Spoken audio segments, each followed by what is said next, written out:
Welcome to the next episode of Meet the Members of the Baltimore-Annapolis Professional Groups. And appreciate everybody being so supportive of this effort that we're putting in, and we're gaining momentum. So we're very, very excited. Today we have Thomas with us. Welcome, Thomas. Good morning, Art. How are you? Fantastic, thank you. And I trust you're doing well also this beautiful Monday morning. It is a wonderful Monday morning. Sunshine. It's going to be 60 degrees today. It's a little better than it was Saturday, huh? Absolutely. Absolutely. All right. Well, Thomas, as you know, because I know you've watched some of these, we always start off with our guest giving his or her elevator pitch for two reasons. One, for we can learn from each other how to do a correct one, because they obviously are critical to our businesses, but also because it's a very quick way for us to get to know about you and what you do. So, are you feeling the pressure? Are you ready? I'm ready. Okay. On your mark, get set, go. Good morning. My name is Thomas Ellis, Chief Sales Coach of EWC Consultants. We help sales professionals and small business owners become a BUD, B-U-D, better, unique, and desirable, so we can help them close more sales quickly. Fantastic. You know, one of the things, I've been involved with the small business market for about 20 years at this point. And one of the things that I have found repeatedly, and I'm just asking to see if you had a similar experience, is that people get into business because they're good at something. They're good at accounting. They're good at lawn care. They're good at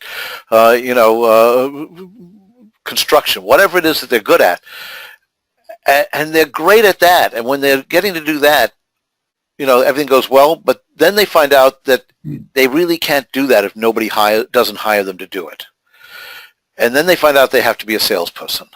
And then they find out that wasn't one of the skills they had. Have you ever ran into that by chance?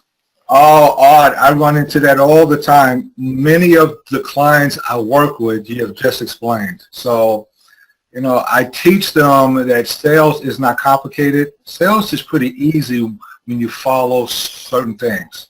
And at the end of the day, I tell all these clients, sales is nothing more than a bunch of great conversations with the same person. Okay, excellent. The other thing I've noticed is that that quite often they collapse prospecting and sales into the same activity, and they'll say things like, I need to get better at sales because I'm not selling enough.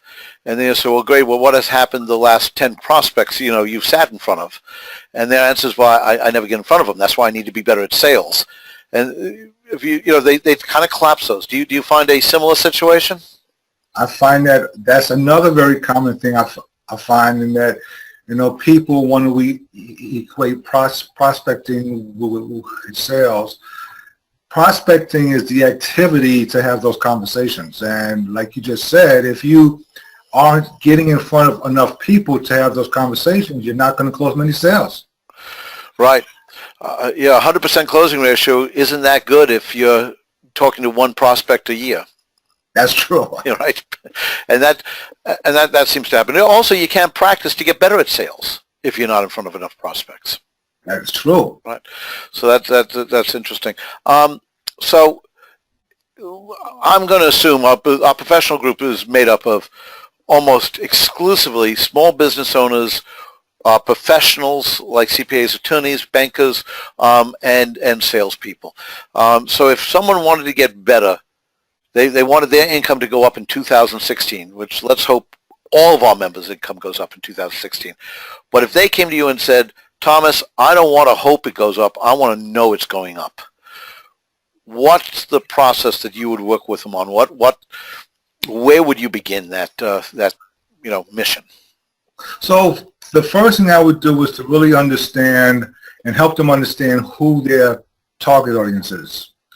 Most people, when I ask them that question, they say, well, I can sell my product and service to anybody. I said, well, that's great. Well, let's narrow that down to 3 target markets, and let's focus in on those target markets. That'd be step 1. Step 2, I would help them become more engaged in social selling. have them get involved in using LinkedIn as a platform to get better prospects and have better appointments. Thirdly, I would help them understand why should they buy from you? What's so special about you, your products and services? And four, I would say, how do we have those great first conversations? Five, how do we have the great solution meeting where we're discussing how our solution can solve their problems? And six is closing. And closing is nothing more than, does this work for your business? All right. And you said LinkedIn. Do you find that LinkedIn's the best for B2B and B2C, or is it, I've heard a lot of people say it's more for B2B. In fact, that's the way I've usually used it. What have you found? So LinkedIn is for B2B, and it also can be used from B2C. I've worked with realtors who mainly are B2C, but for the most part, LinkedIn is for people that are doing business B2B. Okay. Or business to government too. That's right. Okay.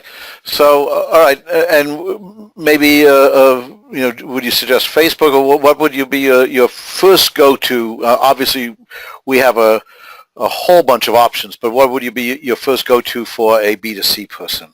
If you first, B2C, depending on the product, it's really product driven. I tell people, as small business owners, we cannot be every place on social media.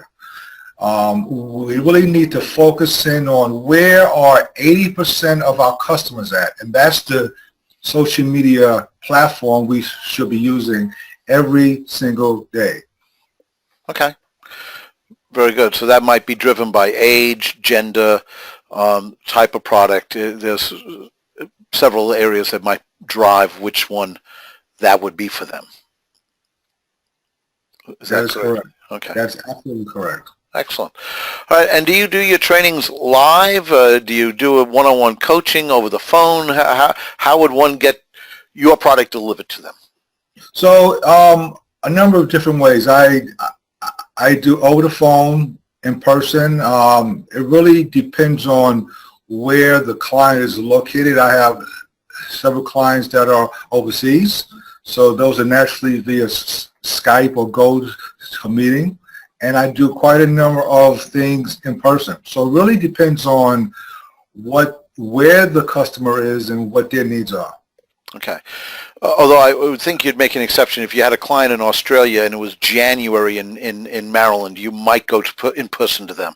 It might be necessary. I'm trying to work my way over there now. Right. Very good. All right.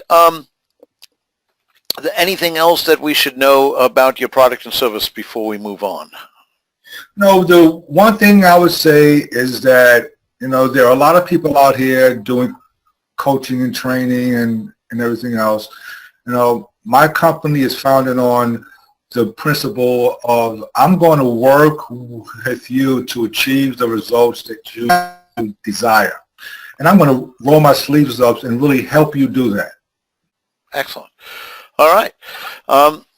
Next thing is, as you know, our membership is made up of all those small business and professionals, and we're always looking to do better. So one of the things we always ask is, do you ever get a bit of advice that was particularly helpful in your business that you think would be helpful to other business people, or a book or that you've read that has really had impact on your business?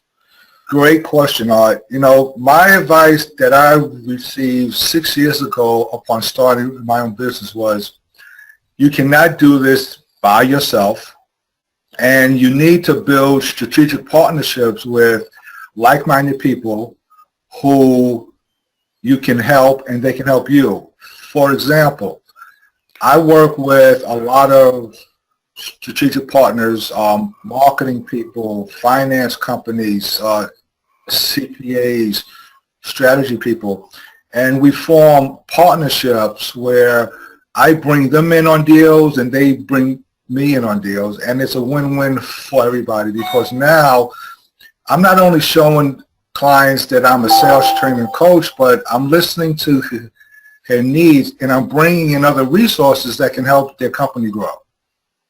Wonderful. All right. Well, thank you. I think that's an area, too. We probably should do a training on that at some point because strategic alliances is one of the things that I've always found to be extremely helpful, but most people have found them to be very frustrating. They kind of meet, two people meet, they kind of agree to help each other, and then it doesn't go anywhere, and everyone gets frustrated. Where when you can tie that loop together and make it go somewhere, it is extremely powerful.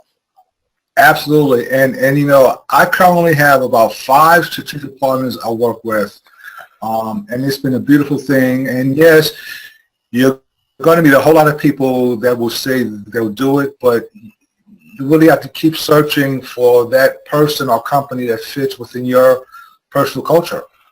Yep. I think that's right. And I think you also have to accept that most of those people, although they're willing, may not actually know how, and you might have to work with them. Absolutely. All right. Well, Thomas, thank you very much for joining us for another session of the Get to Know Our Members. This has definitely been informative, and I thank you for participating. Well, Art, thank you for this opportunity. I really appreciate it. Great. All right. Until our next session of Meet the Members, we'll see you all later. Bye.